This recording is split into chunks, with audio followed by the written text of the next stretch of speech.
Hey everybody, Matt from Red Paw here. So one of our previous videos was tools you need to make your own ultralight gear. And it's been a number of years since doing that video, and I've collected some more tools that I think you're gonna find useful in your MYOG projects. So let's go ahead and get started. So in the last video, we talked about thread snips, and it's been a number of years and I've gotten more snips.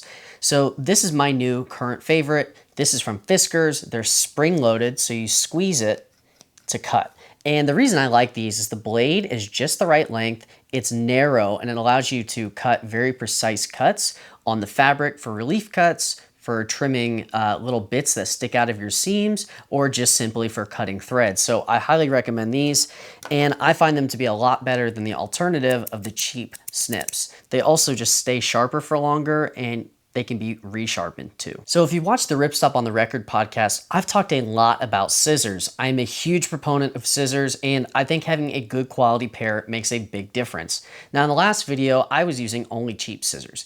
This is because that was the first year of me starting my business, and frankly, I didn't know what to look for. So I've tried a lot of scissors. I probably have had over 10 pairs in the last 6-7 years, and this is my absolute favorite. This is the Kai 7230 9-inch non-serrated blade. I don't know what to tell you other than you pick these scissors up and it is just quality from start to finish. The blades are sharp. You can take them apart by unscrewing on the back here and sharpen them with a whetstone, or use one of these, which we'll get to later. These are just some of the best scissors I've ever used, and I've noticed that the precision of my cuts is greatly improved when I'm using this good pair. So the Kai 7230 is my top one scissor recommendation. Yes, it's expensive. Keep that in mind. You don't need the fanciest scissors, but if you want the right tool, the best tool for the job, this is my pick. So having the right tool for the job is important, which is why I recommended these scissors. But the other part of that is you need sharp scissors. You need to maintain your tools. And this is a really cheap scissor and knife sharpener made by Smith's. It is just going to cover sharpening all of the tools that you're going to have. So there's a coarse sharpener for knives, a fine sharpener for knives, and then most importantly to me is the scissor sharpener. So all you're going to do is take your blades, feed it right into the center, and push. It's so simple, but I do this every time before I'm going to cut out some fabric, and it just helps the scissors stay sharp and glide or snip way more effectively. So a scissor sharpener, in my opinion, is a must-have. A tool that's rotating constantly for me and something I'm always trying new versions of are chalk pencils. And these are my two favorite. This is from Dritz, and this has an eraser on the top, and it works just like a mechanical pencil where you press and then the cartridge comes out. So when you buy this, you're gonna get a bunch of cartridges with a lot of different colors. I'm partial to white, but I use all of the colors. This is just a really great system. It's fast, you don't have to resharpen.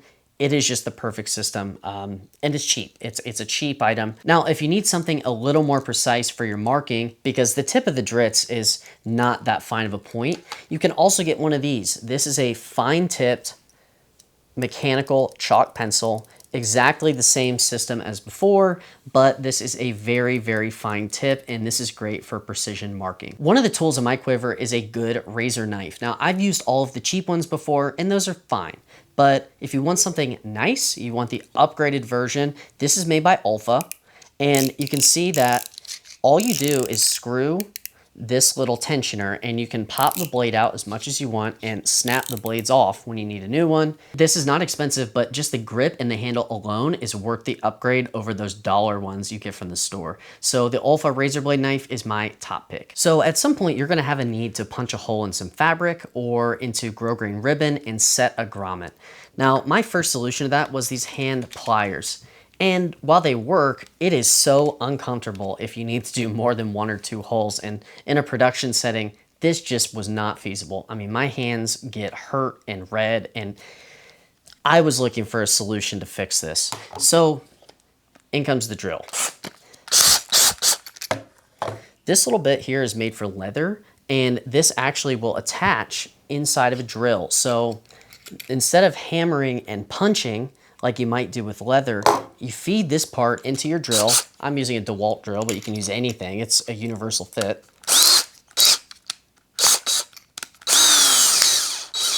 So you tighten it up, And then what you're gonna do is you're gonna take it and press it down in the fabric, use the drill, and it's going to quickly spin around and cut out that hole in a precision manner, and it's going to reduce hand strain and pain. So this is a cheap little upgrade to get one of these bits. You can get them in all the sizes that you might need, but oh my gosh, in terms of efficiency and precision, this was a massive, massive upgrade over these little hand pliers that I was using before. So if you're making your own gear and you're making something with a tapeable fabric, you're likely going to use something just like this. This is the Ultra TNT tape with a 1 1/4 inch width. By the way, this is my favorite tape. Well, once you apply it, it's a pressure sensitive adhesive, meaning you have to press down on it. Can you use just your fingers? Yeah, absolutely you can. But there is a better tool just for that purpose, and this is a seam presser. There's a lot of versions of this. This one's wide, I think it's about 2 inches wide, but you can get a slimmer one too to fit your tape. This is just going to take most of the work out when you're doing that part of the process, and it's gonna allow you to get an even press onto the tape and apply it correctly. That will make sure that the tape stays on after application.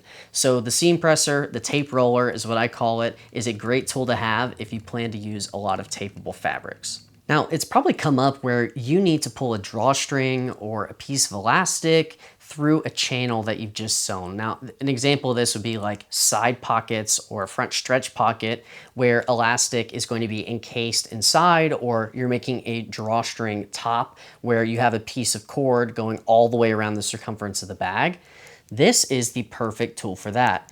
All you do is you simply thread the cord or the elastic into these loops, and then you're going to feed the other end through the channel and pull it all the way through.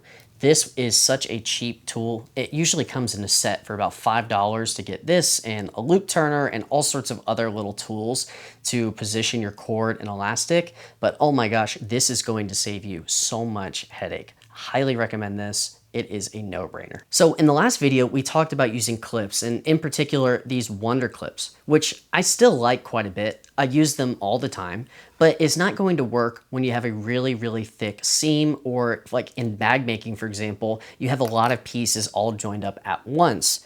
So in come these heavy-duty clothesline clips. These are all metal, and they're using some kind of rubber on the teeth. You can see the opening difference between the two. The clothesline clips are going to fit 3x what the Wonder clips will, and these are made of all metal, so they're not going to break.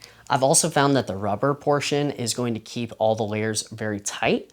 It also just bites down on the fabric a lot tighter as well. So I really recommend these if you found that the Wonder clips are struggling to hold everything together just like you need. So to finish your projects with a nice clean edge and cover your seams, grosgrain binding is an essential tool to getting a professional look. So one tool that really works well is having a fold over raw edge binder. Now this is the 1 inch. This is a non-swing away, so this screws into the plate of your machine. But this is a cheap tool at $10 to $20. And if you have to do a lot of continuous binding, this is exactly what you're looking for. So in the last video, I talked about using compressed air cans to clean up your machine and your workspace and blow chalk off of your fabric. But this is the new sustainable option, in my opinion, is to use a plug-in air compressor. It has multiple speeds and it works just as well as those cans do, if not stronger. And it has more uses around your house too. So this is a really great option when you need to clean up your machine and get all that lint off of all your pieces. So this isn't a super used tool in my shop, but man, when I need it, I'm glad to have it. This is a magnetic wristband. And as you can see, I have a binder clip, which I use to hold my patterns, a Wonder clip, and a clothesline clip here. So all of those will just stick right on. And the reason I have to mention it is you'll almost definitely have to work on your machine at some point, take some small screws out, and you really, really don't want to lose those pieces. So what I'll do is I'll throw this on when I have to start unscrewing parts of the machine and put those right here on my person so I know that I'm not going to lose it. And then when I have to screw it back in, when I'm done with my maintenance, everything is right here where it needs to be and not lost in the oil pan or under the machine or under the desk. So this is a really cool tool and it's an underdog of this list. I really like having this and it gives me a little bit of peace of mind when I have to do those maintenance checks. So that's it for now. That's my updated list with even more tools you need to make your own ultralight gear. I think that this video and the last give you a pretty solid list and a jumping off point to get your tools ready so that you can start your MYOG and sewing projects. Thank you for watching. I'll see you in the next one.